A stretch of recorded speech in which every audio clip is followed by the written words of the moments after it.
किसी खेत में एक पेड़ पर चिड़िया अपने बच्चों के साथ रहती थी। वह दिन भर दाना चुगती और शाम को आकर अपने बच्चों को खिलाती। एक शाम को जब चिड़िया लौटी तो उसे बच्चों ने बताया कि आज किसान आया था।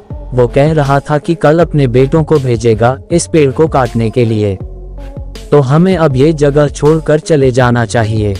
चिड़िया ने बच्चों से कहा, निश्चिंत रहो, कल कोई नहीं आने वाला। अगले दिन सचमुच कोई नहीं आया। इस तरह कुछ दिन बीत गए। एक शाम फिर जब चिड़िया अपने घोंसले में आई तो बच्चों ने बताया कि आज फिर किसान आया था और कह रहा था कि कल वो मजदूरों को पेड़ काटने के लिए भेजेगा। चिड़िया ने फिर वही कहा कि कल कोई नहीं आने वाला। अगले दिन सचमुच कोई नहीं आया। इस तरह कुछ दिन और निकल गए। फिर एक दिन बच्चों ने चिड़िया को बताया कि आज किसान आया था और कह रहा था कि कल वो खुद ये पेड़ काटने आएगा।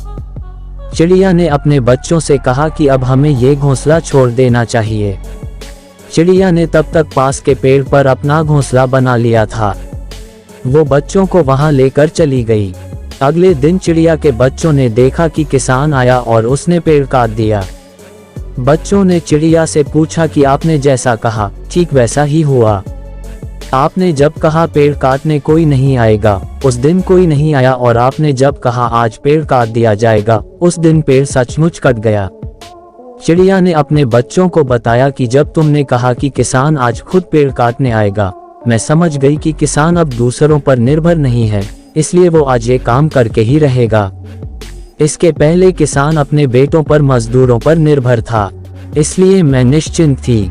कहानी की शिक्षा, लाइफ में बहुत से काम ऐसे होते हैं जो आपको खुद ही करने पड़ते हैं।